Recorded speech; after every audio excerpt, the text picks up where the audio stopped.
ada film yang menggambarkan tentang semacam kayak kiamat lah gitu ya.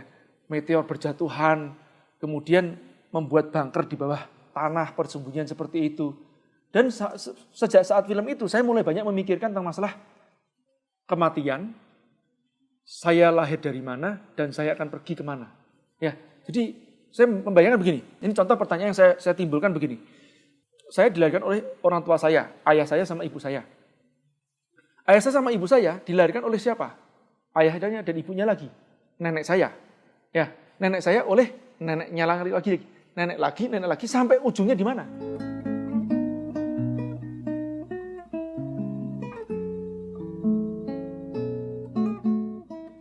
Bismillahirrahmanirrahim. Assalamualaikum warahmatullahi wabarakatuh. Pertanyaan yang paling sering saya baca ya, setiap postingan-postingan saya yang terutama ada foto saya, foto keluarga saya adalah, Mas ini Cina ya? Nah, itu yang sering tanyakan. Emang mata saya nggak kelihatan sipit ya? Iya benar saya Cina. Terus biasanya tanya pertanyaan kedua kalau saya bilang saya Cina, terus kemudian tanya lagi, loh kok bisa Islam? Lah apa hubungannya? Ya kan itu nggak ada hubungannya. Emang nggak pernah dengar Chinese Muslim ya? Bukannya membawa Islam ke Indonesia, katanya justru malah dari pedagang Chinese malahan. Nah, biasanya tanya juga begini, terus Mas Jin nikah masuk Islam atau bagaimana? Nah itu salah semuanya. Saya sudah Islam sudah cukup lama. Makanya saya bingung kalau dikatakan apa Mas Jin itu mu'alaf atau tidak. Saya jawab ya teman-teman ya. Tapi menjawabnya ceritanya cukup panjang banget. Kenapa? Karena tidak lepas dari sejarahnya pendidikan ayah saya dan juga jasanya kakak pertama saya yang pertama kali masuk Islam. Oke, baik. Saya 7 bersaudara. Saya anak nomor 6 dan ayah saya adalah seorang nasionalis sejati. Dan jauh dengan kata yang namanya rasialis itu jauh dan saya tidak melihat itu pada ayah saya. Kita semua 7 bersaudara sekolah semua di SD Katolik dikarenakan memang pendidikan karakternya bagus banget ya teman-teman di Semarang. Jadi ayah saya menyekolahkan kita semua 7-7-nya di SD Katolik. Kemudian SMP-nya ayah saya memasukkan kita semuanya di sekolah negeri, ya di SMP negeri semuanya, supaya kita berbaur tidak hanya dengan yang Chinese saja juga, tapi yang kawan-kawan yang pribumi juga iya. Nah kembali lagi ayah saya tidak rasialis sama sekali. Bahkan saya pun tidak merasakan bahwa diri saya itu Chinese. Makanya saya sangat tersinggung kalau saya dibilang Cina. Saya bahkan ya itu waktu SMP saya bilang Cina matamu, saya bilang begitu. Kenapa? Karena saya tersinggung, saya nggak merasa Chinese gitu loh. Ya, nah jadi dari 7 bersaudara ini kakak saya nomor 1 kan, yang pertama masuk SMP di SMP negeri. Dan pada saat itu memang kita semuanya meskipun di SD Katolik, tapi tidak diizinkan oleh ayah saya untuk memeluk agama lebih dahulu, atau alias tidak diizinkan untuk dibaptis. Nah jadi ayah saya mengatakan begini, kamu belajar agama duluan, sampai kamu nanti mantap. Sebetulnya ayah saya mengizinkan 17 tahun, umur 17 tahun itu baru menentukan agamanya apa. Dan ayah saya pada saat itu agamanya tidak jelas. Dalam artian ayah saya itu sebetulnya tidak mau disebut itu sebagai agama. Alias disebut namanya free thinker atau kalau disebut Konghucu itu bukan agama. Itu ayah saya menyebutnya seperti itu.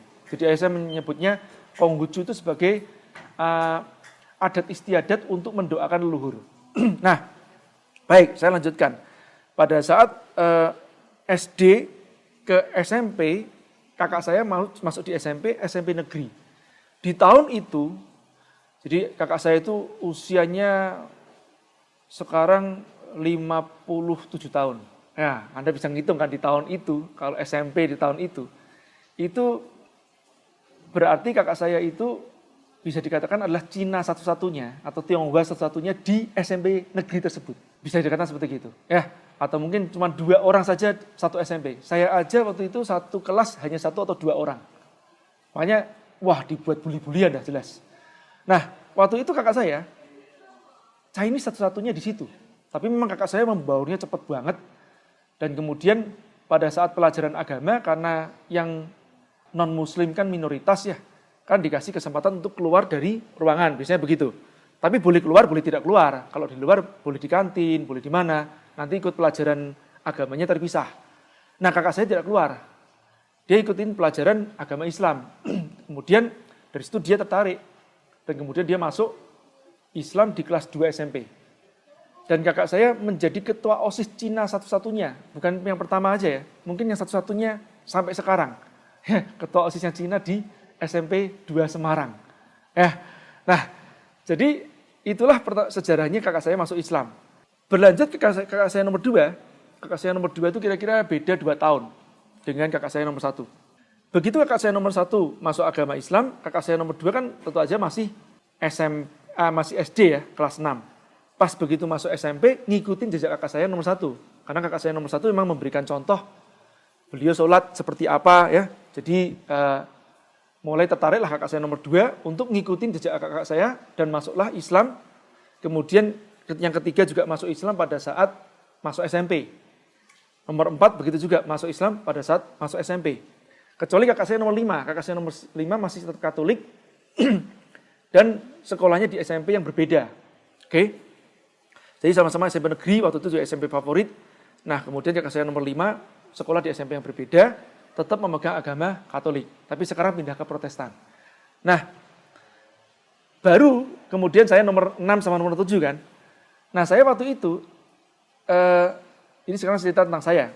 Jadi waktu itu saya itu memang sudah suka merenung dan memikirkan tentang masalah kayak kematian. Itu dipicu juga oleh suatu film. Kalau nggak salah saya nonton film itu sekitar kelas 4, kelas 5 SD. Ada film yang menggambarkan tentang semacam kayak kiamat lah gitu ya. Meteor berjatuhan, kemudian membuat bunker di bawah tanah, persembunyian seperti itu. Dan sejak saat film itu saya mulai banyak memikirkan tentang masalah kematian, saya lahir dari mana dan saya akan pergi kemana. Ya, jadi saya membayangkan begini. Ini contoh pertanyaan yang saya timbulkan begini. Saya dilahirkan oleh orang tua saya, ayah saya sama ibu saya. Ayah saya sama ibu saya dilahirkan oleh siapa? Ayahnya dan ibunya lagi, nenek saya. Ya, nenek saya oleh neneknya lagi, nenek lagi sampai ujungnya di mana? Nabi Adam. Nabi Adam diciptakan dari siapa? Dan ini terus menjadi pertanyaan saya.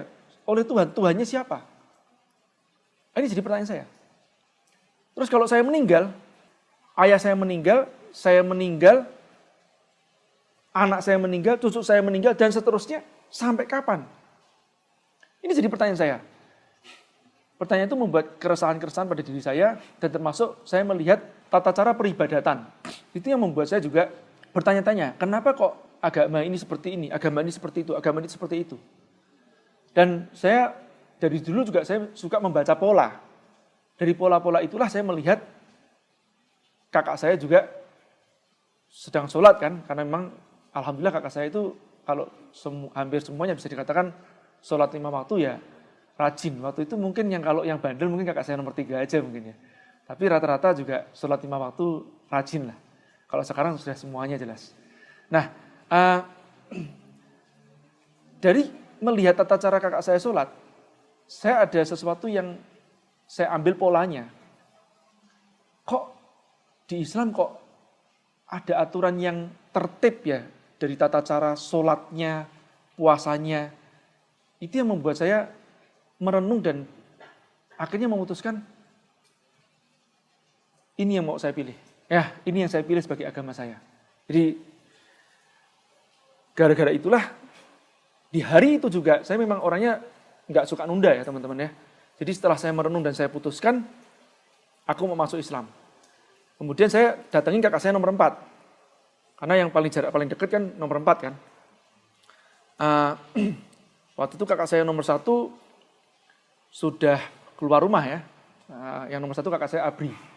Nah jadi kakak saya nomor 4 yang paling dekat dengan saya bilang begini. Karena kita di rumah ini kan kalau manggil nama, nggak ada manggil koh, itu nggak ada. Memang ayah saya itu nggak ngajarin pakai bahasa Cina gitu juga nggak diajari. Jadi manggilnya nggak mas juga. Jadi kita karena bingung gagu, kita manggilnya nama semuanya. Jadi saya manggilnya nama, sama kakak saya nomor 1 manggil nama, nomor 4 pun juga saya panggil namanya Yud, saya bilang begitu, Yuda namanya. Yud, aku mau masuk Islam, ajarin aku sholat. Itu yang saya minta sama kakak saya. Jadi begitu saya mau masuk Islam, saya cuma minta gitu. Saya nggak ngerti syahadat, nggak ngerti apa. Terus kakak saya bilang gini, saya dikasih buku tuntunan sholat yang Anda ngerti yang warnanya ungu tuh, standar ya. Nah itu dikasih, ini kue baca. Jadi di Semarang pakainya kue-kue kan, ya. Kue baca ini, ya. Sudah suruh baca itu. Setelah dibaca, dia bilang begini, sore nanti jam pas maghrib, kue ikut aku sholat. Gitu aja. Pertama saya baca, saya bingung tuh apa? Bismillahirrahmanirrahim. Alhamdulillahirabbil alamin. Arrahmanirrahim. Maliki yaumiddin. Iya kan na'budu. Semuanya nih. Iki apa kan? Ya, bacanya oke lah, saya baca, saya hafalin lah gitu loh. Setelah itu pas kakak saya sholat, kok beda ya? Kan itu, kok beda ya? Kan jadi yang bahasa Latinnya gitu sama terus kakak saya, kok beda nih? Kok bismillahirrahmanirrahim pakai o. Kok beda ya? Nah, sudahlah saya ikutin aja. Ya sudah gitu karena kita di rumah itu kan agak sedikit gengsian begitu ya. Jadi ya baca dari situ aja. Alhamdulillah 1 minggu jarak saya masuk Islam itu tetangga saya samping rumah persis.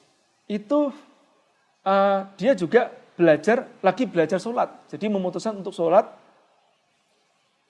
Saya nggak tahu tepatnya agamanya dia mungkin sudah Islam ya, tapi belum sholat begitu. Terus habis itu ngundang guru ngaji lah ya, atau guru belajar sholat dari tukang jahit di depan rumahnya dia. Yang memang bisa ngajar ngaji lah begitu. Nah mulai minggu depan itulah saya memutuskan untuk milih, udahlah ngikut samping aja daripada ngikut kakak saya tuh tambah sesat ya. Udah saya ikut ke tempat samping rumah. Mulai setiap habis maghrib begitu kita A'udzu billahi minasyaitonir rajim. Mulai gitulah.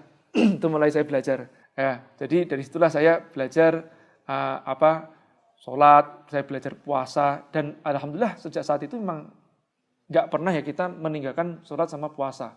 Nah, jadi berjarak 1 minggu saya masuk Islam, saya pada saat belajar ke tetangga saya itu, adik saya yang nomor 7 ngikut masuk Islam juga. Jadi hanya berjarak 1 minggu. Itu berarti saya ingat saya kelas 6 SD, awal-awal kelas 6, jadi usia mungkin sekitar 11-12 tahun.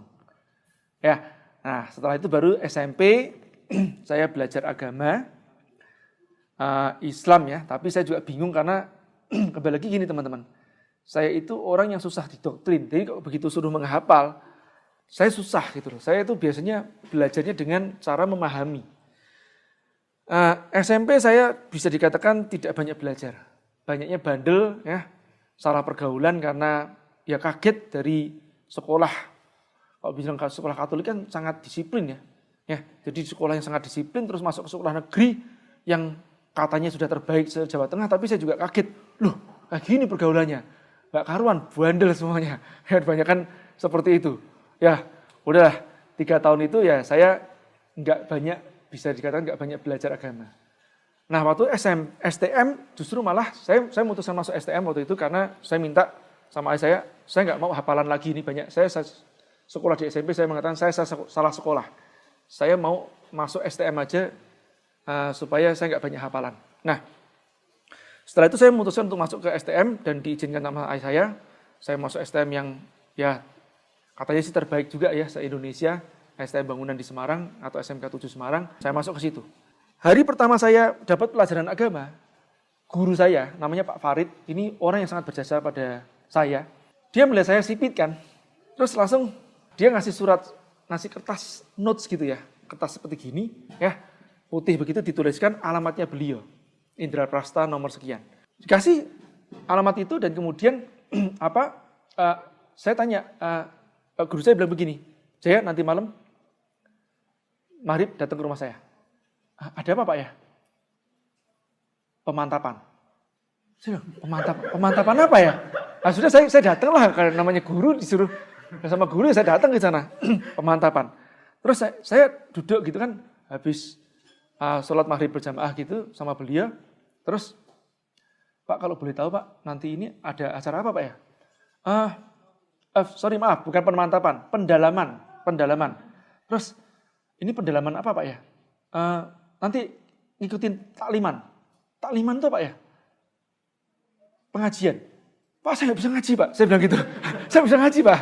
Enggak ini cuma dengerin saja. Nah saat itu itulah momen saya, maksud saya magic momen saya datang ke suatu tempat pengusaha kayu yang menjadi tuan rumah di majelis taklim tersebut. Jadi taklimannya konsepnya seperti kayak punya kita gini. Jadi ngaji, habis itu makan-makan.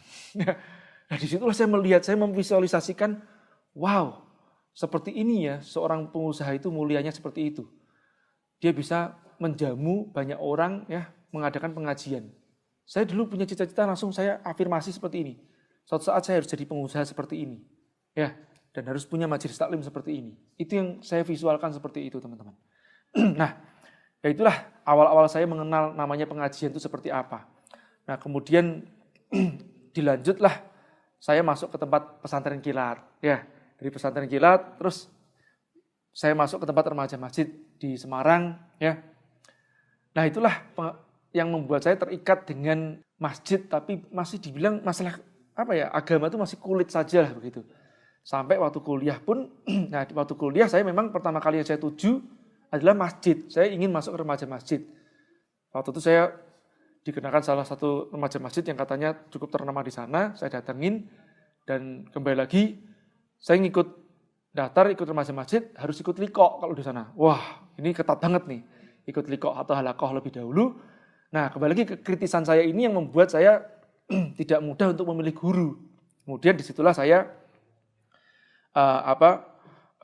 belajar di liqo tersebut hanya beberapa kali pertemuan, terus saya bilang ke kakak saya, kebetulan kakak saya lagi kuliah waktu itu di Surabaya, Yuda yang kakak saya tadi sebut itu, dia lebih mendalami agama lah ya waktu itu kan dibandingkan keluarga saya lain.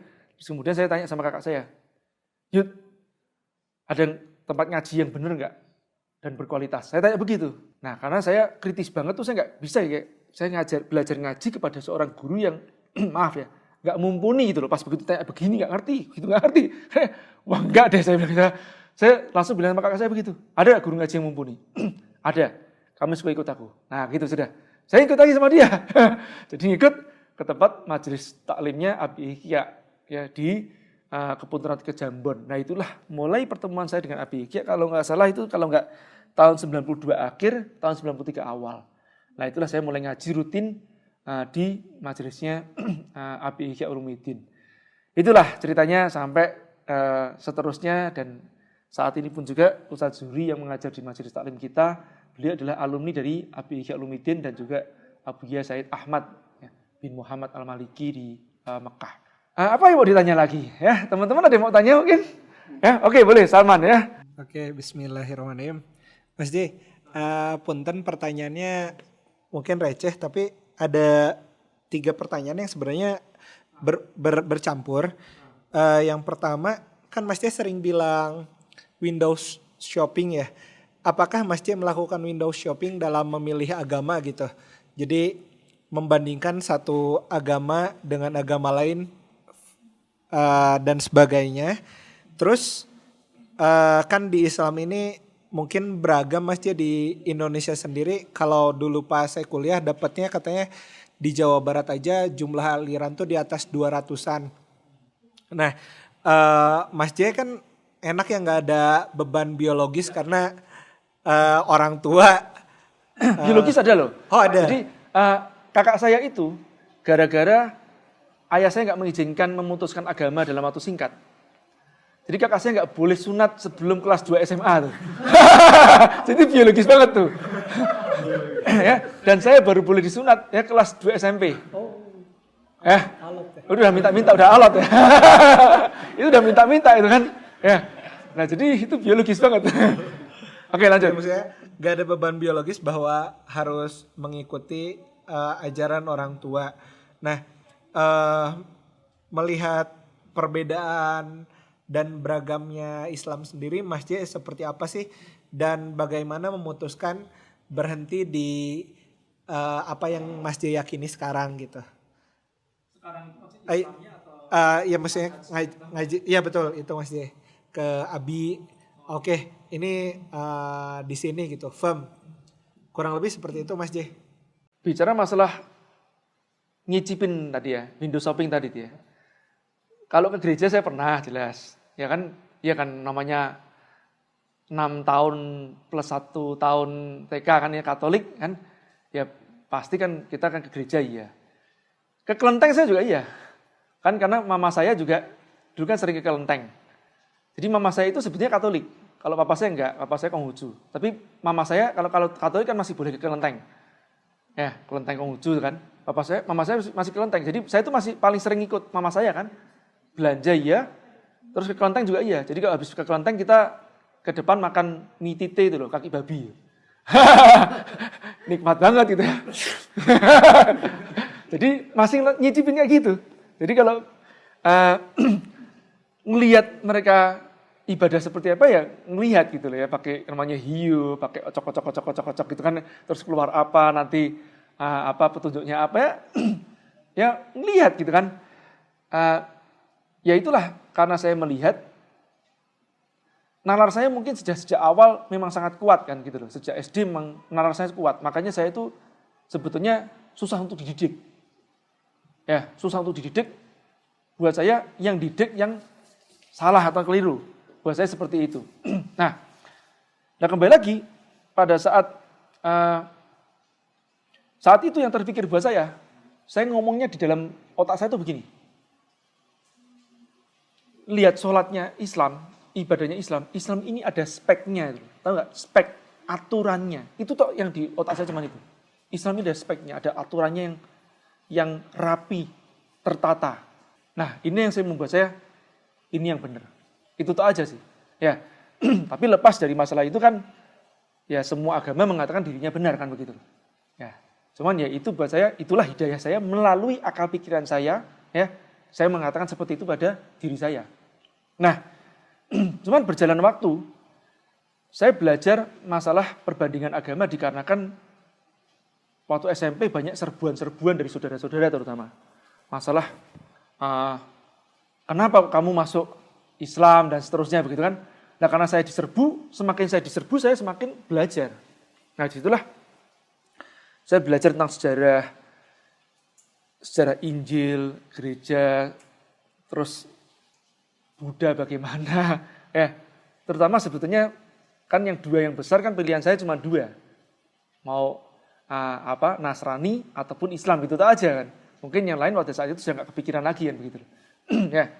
Karena yang punya kitab suci yang jelas ada pada saat itu kan hanya dua. Jadi pemikiran saya waktu itu cuma antara dua ini. Ya. Nah, yang punya kitab suci. Nah, setelah itu saya belajarnya paling banyak cuma dua ini aja yang saya pelajari. Jadi memang saya sangat kritis pada saat contoh nih ya. Pas pesantren kilat itu pimpinan ya kayak halakoh gitu kan. Halakoh gini, saya ingat banget namanya Mas Wahyu. Mas Wahyu itu Masya Allah dia juga penjelasannya bagus banget. Saya tanya begini, Mas, aku heran Mas, dulu kan aku pada saat Katolik itu nggak pernah dengar yang namanya pahala. Kita semuanya melakukan karena keikhlasan, karena cinta kasih kita kepada Yesus. Itu saya ngomong seperti itu sama dia. Tapi kenapa ya begitu aku masuk Islam kok yang aku dengar cuma semuanya pahala. Seolah tidak ada keikhlasan dalam agama ini. Saya sampai ngomong seperti itu. Saya kenceng ngomongnya kan.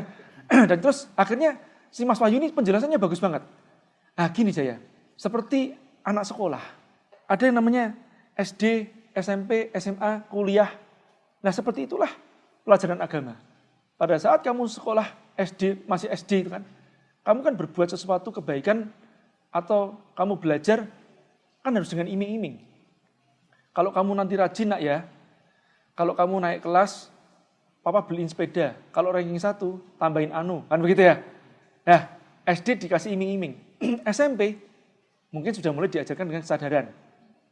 Ya, SMA begitu juga. Semakin menginjak dewasa, semakin harus semakin lebih sadar. Bertindak bukan dikarenakan iming-iming. Kan kalau sudah jadi profesor, tidak ada dong iming-imingnya begini. Profesor, kalau nanti profesor membuat penemuan baru, nanti saya kasih hadiah ini ya. Profesor tidak melakukan karena itu kan gitu loh. Ya, jadi tergantung tingkatan keimanan seseorang. Oh, betul juga ya. Jadi pada saat awalnya mungkin dikarenakan iming-iming. Ya, setelah itu baru menggunakan sebaiknya. Ya, kata sebaiknya. Nah, saya kira itu benar ya, dikarenakan punishment rewarding. Jadi pada saat awal kita taunya surga sama pahala, punishment rewarding. Tapi begitu sudah mulai kedewasaannya mulai timbul, ya ditimbulkan keikhlasannya. Ya. Nah, ini penjelasan-penjelasan itu mulai oke, masuk akal. Yang gini-gini nih yang saya suka. Jadi penjelasan-penjelasan. Nah, kenapa kok saya nyantol dengan Abi Ihya itu? Ya itu salah satu waktu itu gini. Pas saya dapat halakoh itu kan istilahnya masih doktrinisasi ya. Jadi kalau sholat 5 waktu seperti gini, ini begitu, kan gitu ya. Nah terus ada perbedaan-perbedaan, kenapa kok sholat ada yang begini. Saya nggak bisa memahami hal-hal seperti itu juga. Terus juga satu pendapat itu kayak saklek begitu saja, tidak tahu ini dapatnya dari mana gitu loh. Nah pada saat saya minta sama kakak saya untuk carikan guru, apa yang membuat saya nyantol waktu itu pada saat kajian pertamanya Abi Ihya, saya lupa kitabnya apa, kalau nggak salah itu Riyadhus Shalihin. Pas pembahasan salah satu hadis itu Abi itu menjelaskan hadisnya ini yang dibahas, itu dibahas dengan tata bahasa Arabnya, sangat detail banget. Jadi bahasa satu hadis itu bisa jadi satu pertemuan, yang makan waktu 1 jam. Itu dibahas per kosakatanya, misalkan lam alif ini maknanya apa gitu ya, itu dibahas satu persatu. Kalau ini ketemu sama ini, berbeda dengan ini ketemu sama ini, maknanya apa. Terus dibahas asal muasal atau asbabul wurudnya datangnya dari mana, peristiwa apalah ya yang mengakibatkan hadis ini ada ya. Terus ayat yang berkenaan dengan hadis ini apa, dan yang menghapus hadis ini atau yang membuat hadis ini memperbarui kalau ada seperti itu, atau nasah mansuh kalau kita kenal. Lah itu apa? Itu dibahas semua sangat detail. Dan termasuk juga Abi Ihya itu membahas pada saat itu kulturnya orang Arab saat itu seperti apa. Sehingga terjadi keputusan dengan para ulama A seperti ini, ulama B seperti ini, ulama C seperti ini. Wow, itu sangat detail banget dan membuat kedewasaan berpikir kita itu dalam gitu loh. Nah, saya langsung batin cuma begini. Ini guru yang saya cari. Dan saat itu ya saya nyantol. Alhamdulillah. Bukan berarti saya tidak membandingkan dengan guru yang lain, tidak. Tapi buat apa saya membandingkan dengan guru yang lain? Ilmu saya masih cetek. Memang saya sempat putus kontak dengan Abi Ihya pada saat saya ke Batam. Ya, sebetulnya lebih cenderung saya malu sih. Saya malu karena di Batam saya banyak kemaksiatan. Ya, disitulah saya mulai nggak ngaji, nggak zikir lagi, mulai tinggalkan semuanya. Nah itulah mulai saat itu saya lose contact gitu lah. Tapi saya coba lah ya waktu itu pada saat pindah ke Jakarta atau ke Bandung, saya juga minta tanya kepada kakak saya lagi, Yud, ada rujukan nggak yang dekat sini? Ada sih rujukan ini. Ya waktu itu dikasih satu rujukan ulama yang ternama lah di Indonesia.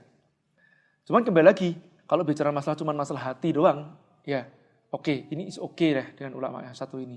Tapi masalahnya saya ingin belajar lebih daripada masalah hati gitu loh. Karena dulu kan belajar sama Abi Ihya ini speknya sangat tinggi banget.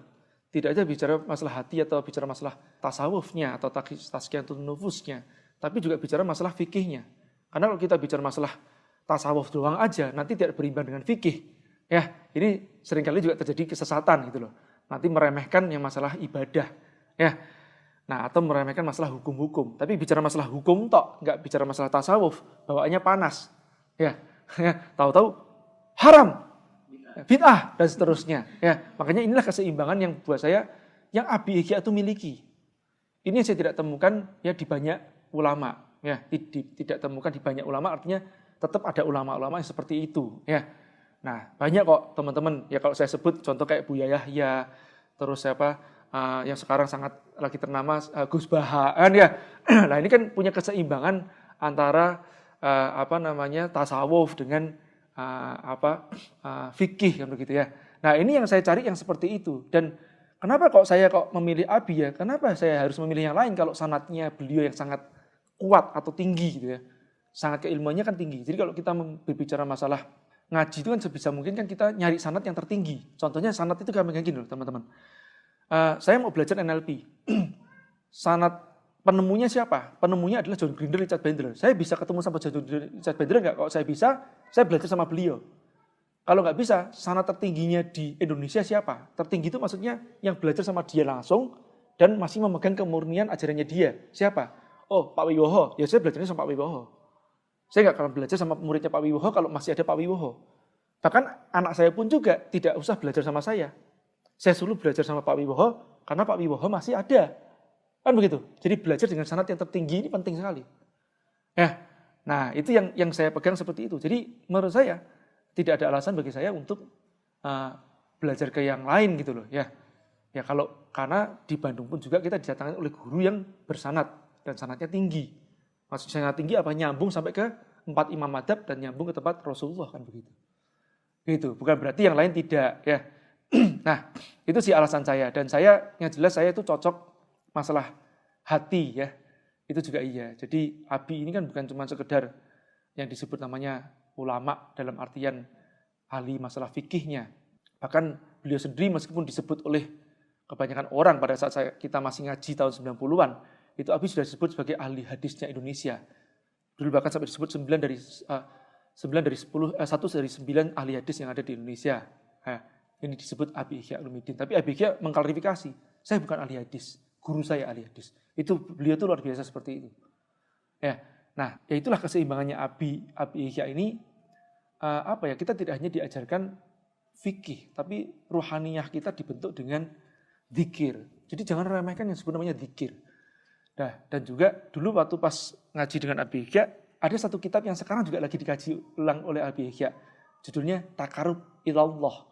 Nah, kitab ini sebetulnya kitab tasawuf. Ya, itu bagus sekali juga ya. Jadi kitab tasawuf yang salah satu yang saya dapatkan pada saat ngaji kitab Taqarrub Ilallah itu yang saya pernah tuliskan tentang masalah tertipu oleh dirinya sendiri. Ikhtiror bin nafsi. Itu jadi tertipu oleh dirinya sendiri, di mana pada saat kita punya suatu keilmuan, kita itu merasa diri kita itu tinggi. Dan disitulah kita tertipu oleh diri kita sendiri. Nah, itu salah satunya. Ada yang tanya, terus kalau istri saya sendiri bagaimana? Istri saya masuk Islam itu pada saat akan menikah dengan saya. Jadi baru masuk Islam. Memang, tapi itu pun juga atas diskusi yang sangat panjang sekali. Dulunya istri saya Protestan. Ya, jadi termasuk juga suatu proses yang sangat berat ya. Tapi kembali lagi semuanya itu kan hidayah dari Allah. Yang kita yakin bahwa ya ada jalannya, Allah itu kan berikan hidayah. Kalau Anda ingin tahu bagaimana istri saya masuk Islam, nanti episode berikutnya aja ya. Tapi buat saya yang paling penting sebenarnya gini. Maknanya adalah, saya dulu pernah mengatakan kepada pendeta istri saya tidak berniat untuk mengislamkan orang yang non-muslim. Karena buat saya, yang muslim pun belum banyak yang muslim. Saya sendiri pun juga belum menjadi muslim yang benar. Saya bilang begitu. Saya ingin membangun rumah tangga saya dengan satu fondasi agama yang sama. Itu yang saya katakan kepada pendeta istri saya pada saat saya mengatakan istilahnya minta pendetanya melepaskan istri saya. Itu yang saya katakan. Oke, mudah-mudahan ini bermanfaat ya. Terima kasih. Salam damai buat kawan-kawan yang non-muslim juga. Assalamualaikum.